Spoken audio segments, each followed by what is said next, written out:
Joan Quinn Profiles. As an editor for Andy Warhol's Interview, the Los Angeles Herald-Examiner, LA Style, and Detour magazines, Joan covered the social set, the Hollywood hotshots, the international art scene, the mysteries of food, the excitement of travel, and the fabulous world of fashion.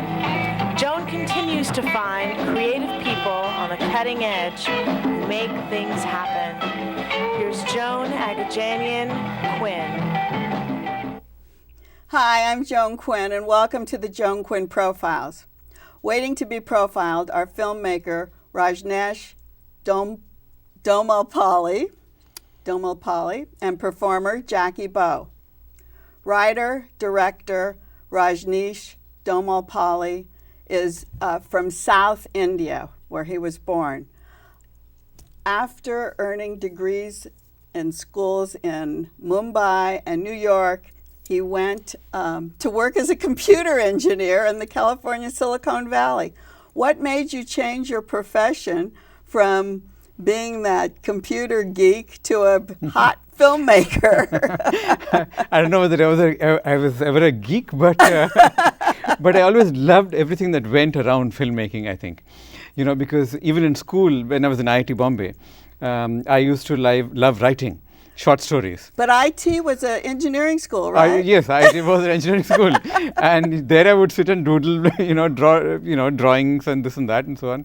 But I loved the visual medium too, and but I think above all, it was music that I loved, and Carnatic music, which is the style of music that we have in the film that I have, Vanaja, and add acting to it, and you have all the elements of filmmaking.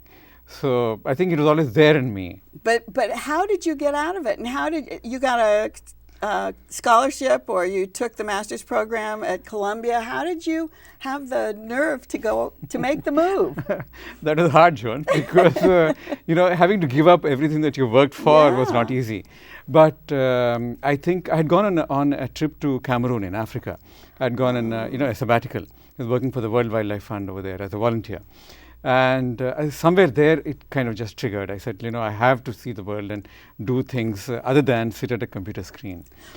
And I knew that getting into Columbia was very hard because, but I wanted Columbia very, very badly because it's a writing school. It's known as a school. So both. Yeah. So, and I always felt that writing is, the backbone of a good film. So I took preparatory classes actually before getting into Columbia. Oh, you did? I did. That was smart, wasn't it? Because you had that experience. You were already in the workplace. Right. And you knew what to do rather than some student who wanted to get in, right? Right. You had written a few things before that were published or that were produced. Broadcast, actually. Oh, broadcast. It was a short story called, I called it Vichitra Kalyanam, but BBC broadcast it. They used to have something called World Service, short story World Service in those days. And this was when I was in college. So I had sent that in to them.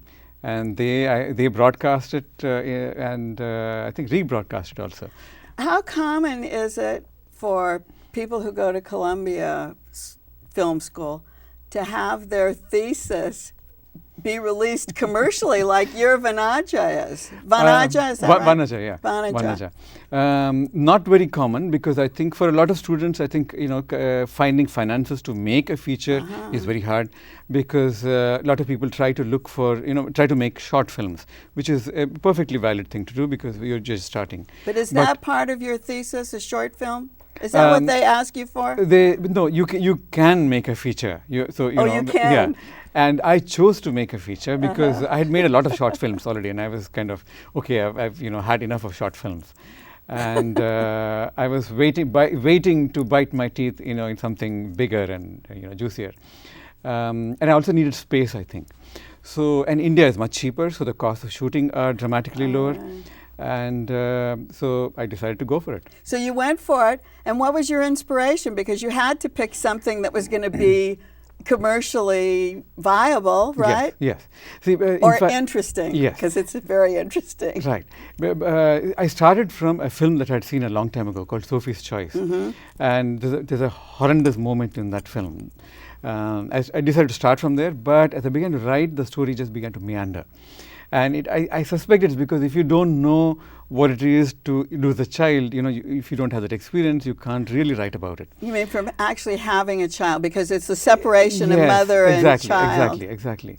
And so I think that as I began to write, the story began to meander, and it began to take on all the elements that I am familiar with, having grown up in rural India. That was the interesting part Yes. of what you put with it. Yes, because I started including the elements from our culture. For example, you'll see Burakatha, which is a folk art form. You'll see Kuchipudi, which is a classical dance form. Right. You'll see folk Janapada Geetams, which are folk songs. What do you call it? Carnatic music. Carnatic Carnatic music, music. right. So you use that all through the whole all thing. through. Carnatic is what I learned in college, and on the veena first, and then vocal. I'm horrible at it. Don't ever ask me to sing. You play instruments I with used to. Carnatic? Is I that used what to. it is? What is it? Yes, I used to play the veena. The veena, what is it? It's something like the sitar, but not really. It It's stands up? Oh, it's plays down. Played kind of horizontally with one of those things on your knee, and you pluck it, of course, and so on. But it's a very beautiful instrument. You actually hear it in the film too. Yes, you hear it in the film because you've used that. You've Yes. made it totally authentic from where you were born in South India, which is what area? Which is Andhra is our state, Andhra. and the language of the film is Telugu, and you speak it only in Andhra. Only? Only. No one else can of course, understand no. you? There are probably Andhra people who have gone and settled in other states, other countries, and so Yeah. on. So they would speak the language. But if I cross the border and go into another state, they would not understand. Unless they, for some reason, they knew Telugu, they would not understand Telugu. But that's how diverse India is. And also, that's probably a reason why it's necessary to capture the diversity. But you focused it. You Yeah. focused it on that area, which is very interesting because you Yes. see these huge Bollywood movies, and are they focused on different things? Right. See, the issue, Bollywood, if you want, they shoot the song and dance. Bollywood Song is famous and for dance, dance. yeah. And but where do they shoot it? They go to London, they go to Singapore, they go to Canada, they go all around the But would they also? No, they do not. They don't concentrate on what you're doing. Right. I wanted to showcase that. I wanted to showcase our rural areas in South India, and to show people that there is beauty. There's an enormous beauty even in our gutters. That's the way I would put it.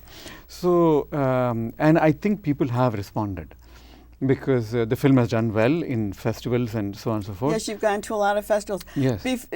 You talked about the money because most people at school, you said, couldn't make a film because of the financing. Yes. And in one of the notes that I read, you talk about that elephant in the room dealing with the funding. Right. I mean, was that difficult? The elephant in the room, I was talking about the Indian bureaucracy, Yeah. These are mountains that can't be moved really.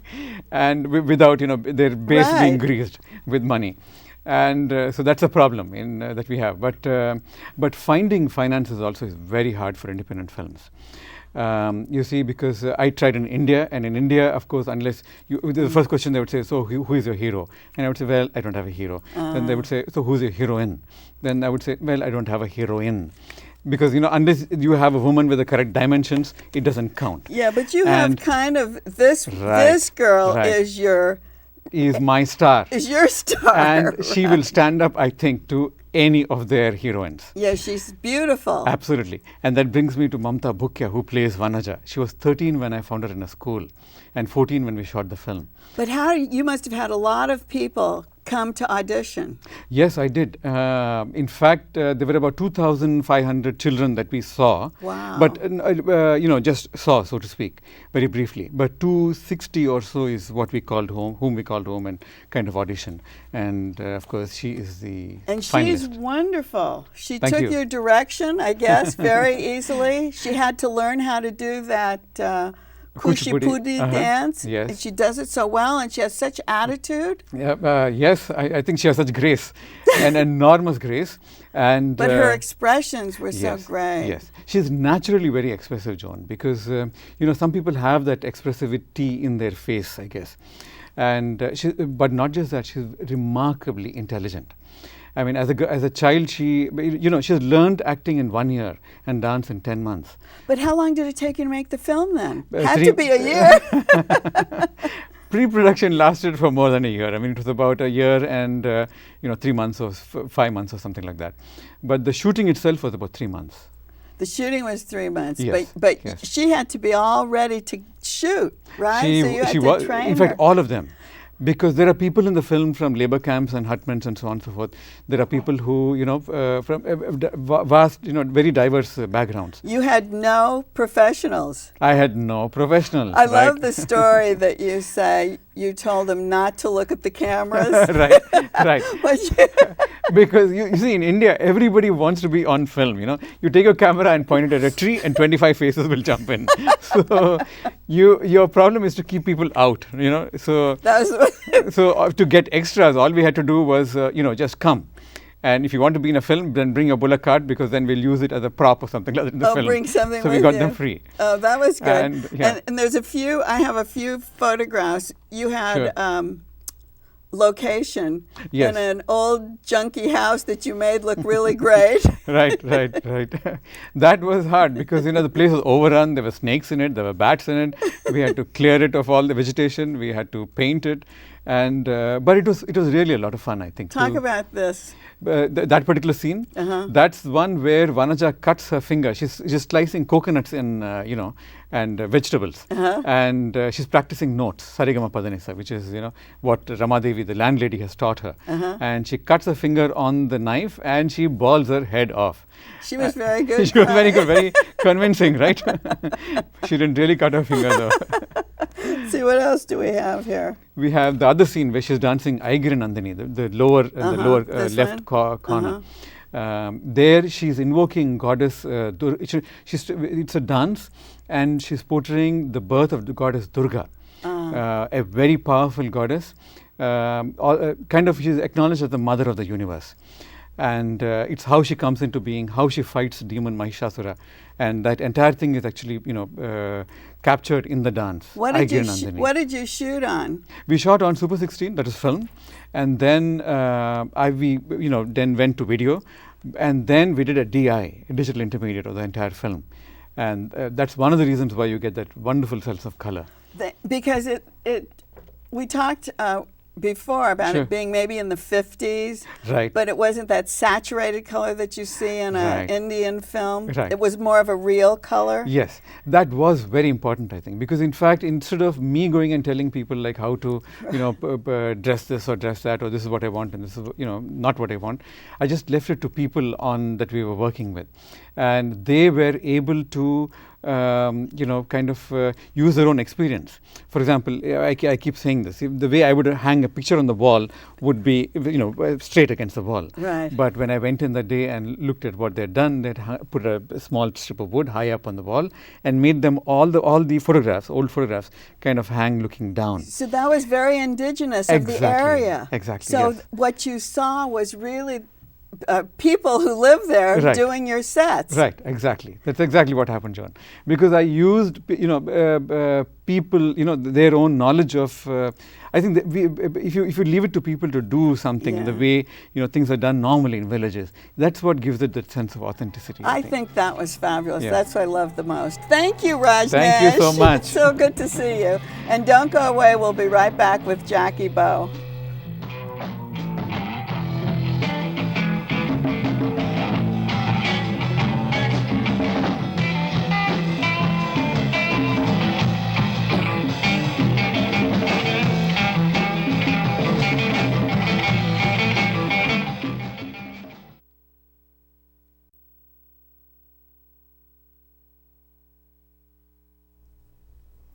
Hi, I'm Joan Quinn, and welcome back to the Joan Quinn Profiles.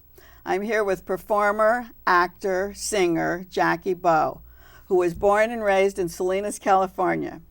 She went to UCLA to become a doctor, but somehow found herself in the theater arts department. You've seen her on TV, she's been in films and in a lot of commercials, and she sings and dances. How did that happen, and what was your plan to go to med school? Well, as a kid, they always said, what are you going to be when you grow up? And, as a kid, you never know what to say. So I said, a psychiatrist. Oh, that's what you were going to do. But later on, I realized that I thought the question was, what are you going to need when you grow up? There you go. So no, I just, I was a 4.0 valedictorian student, and so you become a doctor. Oh, right. Yeah, it was between there and Stanford. Really? Mm-hmm. And here you are entertaining people in retirement homes. Mm-hmm. I thought maybe you're going to be a medical doctor and you had that calling to be with sick people, so you're with them in a different way. Well, I've always knew that I wanted to, I really liked taking care of people Yeah. and making them better. So there was definitely, and comedy is a way of taking care of people because you make them laugh. They come in depressed and moody, and they go out laughing and singing. So where did you start your career? I started when I went to UCLA. And I was in the theater department. Oh, you started there actually? Mm-hmm. I was auditioning for their cheerleader, and a girlfriend of mine said, "Oh, you have to come take some dance classes at Dupree Dance Academy." Oh, yeah. And so I did, and then that was it. I started dancing, and I just said, I have to do this. And then you did some theme parks along the way? Disneyland, Knott's Berry Farm. What did you do at those places? I did a show called Kids of the Kingdom, which was a variety show, and we did songs from movie musicals, and and then at Knott's Berry Farm we did a Can review with comedy. How did you have to audition for those roles? Yes, big time auditions. Yes. So you knew where to go, and you were making commercials at that time? Yeah, I had an agent going out on different commercials, so doing the Hollywood thing and going to school. I still was going to school at the same time. So you really got your big start at UCLA. Do they do that with their students? Do they push you out into the world while you're still taking your classes? Actually, no. I'm just kind of an overachiever. So I had to do I didn't want to stop because I got a scholarship at Dupree Dance Academy, and so Oh, you did? I really wanted to do that at the same time. Oh, that was good. Roland Dupree. That was a great, yeah. Yeah, it was such an era. Oh my gosh, great master teachers. So here you are, you're taking dance, you're doing theme parks, and then you finished school. I did graduate, And yes. then did you go on your national touring company? Yes, I did a national tour company of a chorus line. And what did you play in that? Oh gosh, we went to Seattle and the Midwest, St. Louis, Missouri. What role did you play? I did a lot of them. I was the understudy. Oh, so you had to know everything. I had to know all the parts, and I did Val, Christine, and Cassie. Wow, Cassie, the lead. The lead. Well, That's you like were a the good ultimate dancer, role. right? Mm-hmm. And then you also did Carousel? I did Carousel, Gypsy, Guys and Dolls. And those were all touring companies? Mm-hmm. Did you stay Bus in and any truck. place very long? No, it was basically go on a bus, unpack, do the show, strike, get in the bus, and then drive to Montana. It was crazy. Very fun though. Did you like it? I liked it. Now I would probably have to take my own car, but it was like camping, theater camp. Would you do it again? Would I go on the road again? Yeah, I would actually. Oh, absolutely. So do you audition for things like that? I audition for whatever comes up that I'm right for. Do you? And sometimes that I'm not What right for. are you? Who are you up against? Other singers and dancers? Who do you come up against when you audition? I try not to see. No, it's just, it just depends. Everything is always different. I mean, sometimes I go out on film calls and nobody looks like you and everyone's different. So it's just, and I write a lot. So I'm writing a sitcom pilot right now. Oh, there you are. You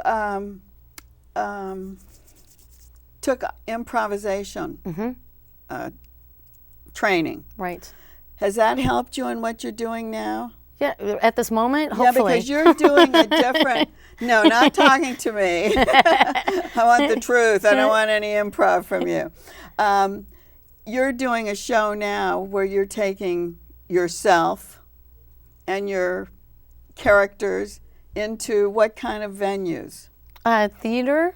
Mm-hmm. And yes, improv always helps because there's inevitably a cell phone goes off. And so I have to, you can't ignore it. That's one of the rules about comedy, You don't ignore anything that happens. So you have to bring it all in. If somebody, heckles you, or sometimes people just get so excited they want to say something, which is really fun. So anything can come up at any moment. So how do you do that? Your mind isn't like just memorized on what you're working on. Right. I'm completely scripted, but then yeah, exactly. Right. I have to allow for that, 1% of whatever will happen, will happen. And then you go right back to your script? I try to. It seems like now you're doing a one-woman show. Right. And that's taking a life of its own. It's going to what kind of venues? Well, I've done all kinds of things. I've actually done, private parties. Really? And theater. And so it's just kind of whatever comes up. Right now I'm at a small, intimate theater. And I think the next step will probably be a bigger, But you go out into like hospitals? Do you do that? Oh, for the retirement homes. Yes, Oh, yes. See, yes, I have that's what two I- different things going on Oh, here. I'm sorry. Still, I was getting that's them okay. I'm still overachieving. when I'm behind. Multitasking projects. Are these child-oriented? Actually, I have not. The children's parties, I tried a couple, but I just couldn't get the balloon animal thing. So I've stuck with I just had this calling to work at retirement homes. But that's what I was thinking was part of your medical helping, but even psychiatry, if you were studying that, that's part of helping people. I was a psychology major for a while. Yeah. But so I have two different shows, and one is the show that I do at night in theaters, Emotional Garage Sale, and then during the day I do retirement homes, which is more of a Broadway review with some jokes. And I have to be very careful that I keep the two shows separate because they're different. So what are we talking about? Emotional Garage Sale? Is that what we're talking about today? Yes, because that's a show that's coming up, yes. Okay, and what do? Do you sing and dance in that? I sing and I dance and I do characters. Okay, tell us how and where and who you do.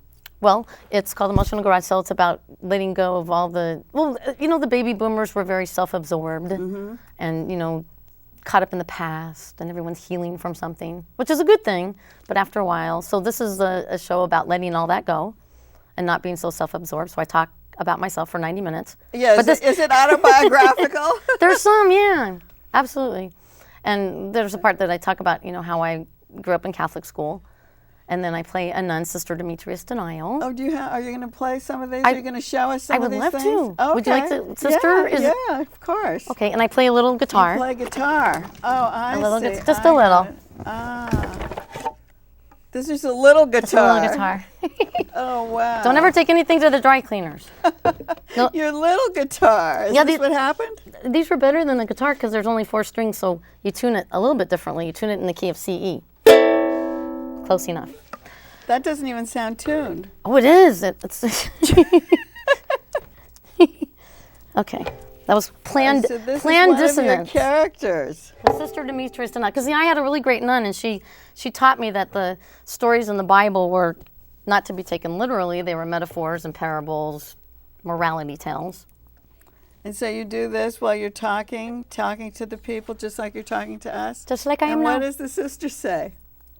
Well, hello, I'm Sister Demetrius Denial, and I was Jacqi Bowe's first grade teacher for many, many years.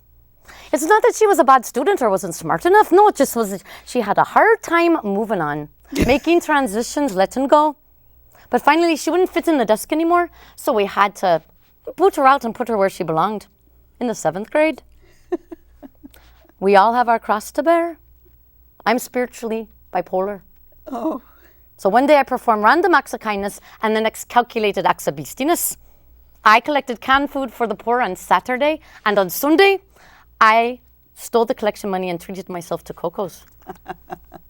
I'm also spiritually promiscuous.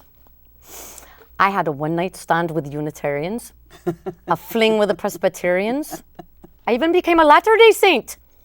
I'm not a morning person. I can be a saint by noon. I could be pretty nice by time for happy hour. Now, are you Catholic? Yes. You are Catholic, and you're a practicing Catholic. I see the cross around your neck. Yes. Well, that's lovely. Do you know there's a lot of Catholics who don't go anymore? They say that they quit, but what they don't know is you can't quit the Catholic Church. You just don't throw away the rosary beads, flush the holy water down the toilet. The only way to get out of the Catholic Church is to be excommunicated. So you're on the roster for life. It is harder than getting out of your AT&T contract, it is. I saw Mother Teresa in the doorway. I heard the mission bell. I was thinking to myself, this could be heaven or this could be hell. Then she lit a votive candle and she showed me the way. There were voices down the corridor. I thought I heard them pray. Welcome to the Catholic Church, we're gonna reform ya. Such a lovely faith, such a lovely faith. Plenty of room in the Catholic Church, we're gonna reform ya. Any time of year, you can be baptized here. Jacqui, Sister Jacqui, you're terrific. Well, thank you so very much. Bless you, my child. What a wonderful voice you have. How much training did you take? Oh, gosh, lots and lots and lots, and I still train, absolutely. You still take Yeah. classes? And I vocalize every day. Well, every day. Excellent, beautiful voice. Thank you. And that is just one character That's just out of your one. garage sale. Yeah, there's more. What are the other ones? I have Ida Rosenblatt. She is an elderly. I should just do a little bit rather than try to tell you. Hello. Wait a minute. I'm Ida, and I'm over from the retired Bingo Haven retirement community. Retired. I don't like that word, retired. I wasn't tired the first time. No, she wasn't. So who else besides Ida? And I have Eve, formerly known as Adam and Eve, swear to tell the whole truth and nothing but the truth, so help me God. And there's one more. Oh gosh, I'm forgetting. I know who it is. It's Jacqui. Yes. It's Oh gosh. Jacqui. You know what? Do you I talk always about yourself? I do. You know what's so funny is that I always rehearse and I always rehearse everybody else and I forget about myself. No, is it really you? It really is you because you start the show, right? I start the show and I finish the show. Yeah. And you just use that much? I use very minimal costumes, yes.